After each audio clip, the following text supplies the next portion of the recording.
শুক্রবার সন্ধ্যায় সামাজিক মাধ্যমে একাধিক ছবি প্রকাশ করলেন। তাতে দেখা যায় একটি নীল সোনালী গাউন পরেছেন দিঘি। তবে আগের তুলনায় দিঘি এবারের উপস্থিতি ছিল অনেকটা সাহসী। এ সময় খানিকটা খোলামেলা অবস্থায় দেখা যায় তাকে।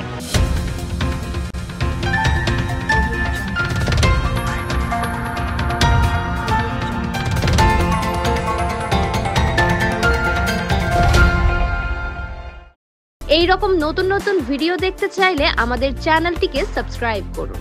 ভিডিও ভালো লাগলে লাইক দিন। যদি কোনো পরামর্শ থাকে অবশ্যই কমেন্ট করে জানাবেন এবং অন্যকে দেখার জন্য শেয়ার করুন।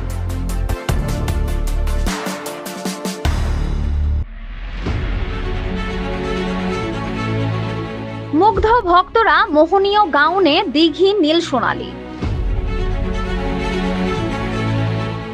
ঢালিউডের অন্যতম সুন্দরী নায়িকাদের একজন প্রার্থনা ফারদিন দিঘি। শুরুটা শিশু শিল্পী হিসেবে হলেও সময়ের সঙ্গে তার কেরিয়ারে যুক্ত হয়েছে নতুন নতুন চলচ্চিত্র। সঙ্গে নিজেকে গড়ে তুলেছেন নায়িকা হিসেবেই।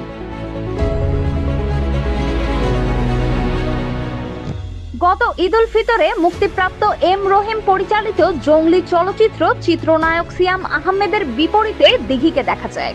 এরপর তাকে আর কোনো নতুন কাজে দেখা যায়নি। তবে প্রেক্ষাগৃহে অন্যান্য নায়িকাদের পাশাপাশি দিঘি রয়েছেন বেশ দাপুটে অবস্থানে।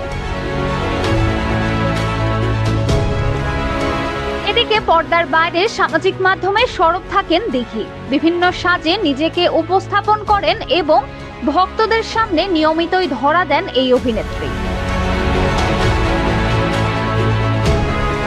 তারই ধারায় শুক্রবার সন্ধ্যায় সামাজিক মাধ্যমে একাধিক ছবি প্রকাশ করলেন। তাতে দেখা যায় একটি নীল সোনালী গাউন পরেছেন দিঘি।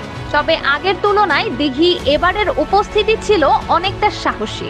এ সময় খানিকটা খোলামেলা অবস্থায় দেখা যায় তাকে।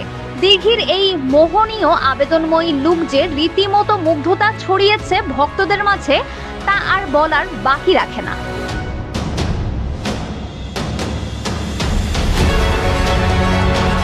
বর্তমানে দিঘির সিনেমার ব্যস্ততা একেবারে কম নয়। শোনা যাচ্ছে অভিনেতা মামুনুল ইমনের বিপরীতে একটি নতুন চলচ্চিত্রে তাকে দেখা যাবে।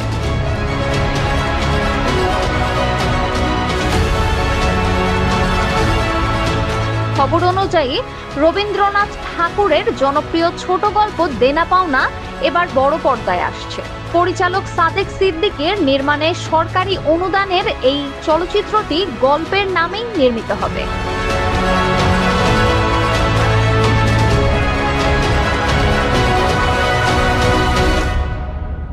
এই রকম নতুন নতুন ভিডিও দেখতে চাইলে আমাদের চ্যানেলটিকে সাবস্ক্রাইব করুন। ভিডিও ভালো লাগলে লাইক দিন। যদি কোনো পরামর্শ থাকে অবশ্যই কমেন্ট করে জানাবেন এবং অন্যকে দেখার জন্য শেয়ার করুন।